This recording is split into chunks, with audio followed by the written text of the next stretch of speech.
Hello, my dear friends of Symphonic Brass Music, and welcome to a hopefully enlightening video. I'm a huge believer in learning and knowing stuff. And knowing stuff on a very deep basis, not specifically needing it, but knowing stuff helps you a lot. And something I have a bit of a discussion with a lot of musicians that come in here is music theory. I'm a firm believer that it's important to know your music theory if you are a musician. And I will tell you the reason in this nice little 10-minute-ish video. Because, as you might know, I'm a songwriter, producer, musician, audio engineer, and mixing engineer. And so I have a lot to do with instruments. And I'm coming from a classical background, so music theory always have been a part of my education. And back in the days where I wanted to study composing, I was on my very height of music theory. And a lot of things just flew out of my head and I don't know them at all. I have to think about them 2 or 3 times till I get them around. And I want to change that as soon as possible and try to learn music theory. And also like chord progressions, intervals, and minor, major scales, stuff like that. This I want to get in my hand as much as possible. I think there's a good amount of stuff in my head, but I want to know more.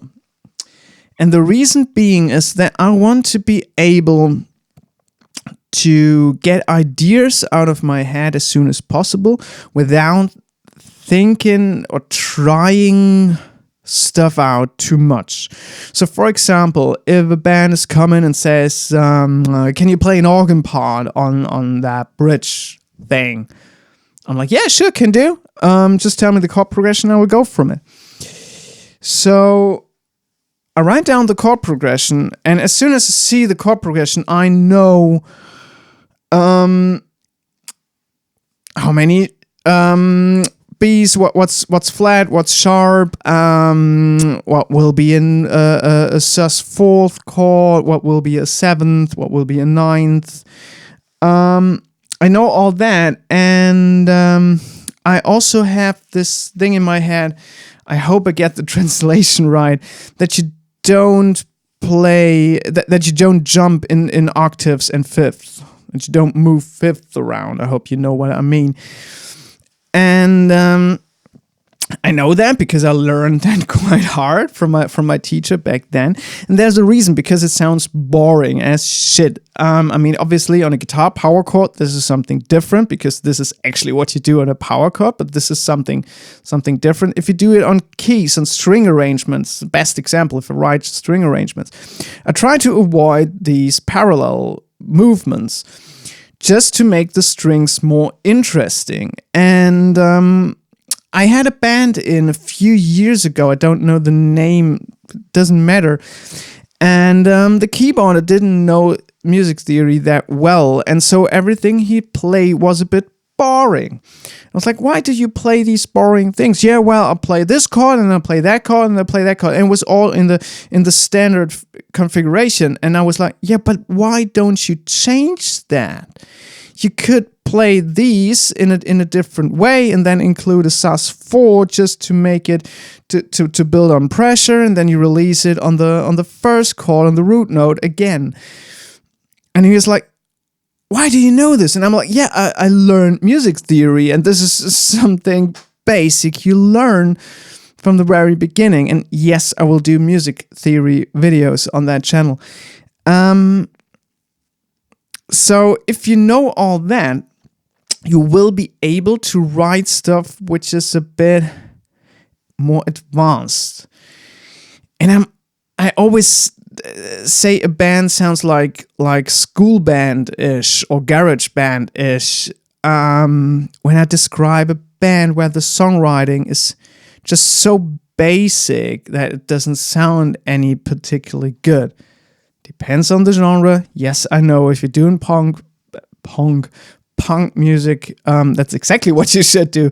But if you're doing something more advanced like pop music or even rock music, if you know your music theory, you will be able to get out and explore and do something more interesting than you do if you just play the root chords over and over again. Also, when you're stuck in songwriting, but there's a part missing. There's something. I need to get from that chord to that chord. How do I gonna do this? If you know your music theory, that's pretty easy because you know the fifth, you know the seventh.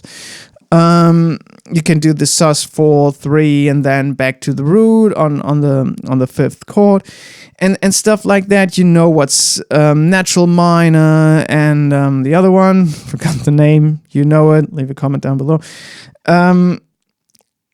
And stuff like that. So you know how to get from one chord to the other in a pre-chorus or whatever. Or you have, and if you analyze stuff, and you know your music theory, then you will encounter things that you can use for your own songwriting. And you can only do that if you know your skills, if you know the music theory.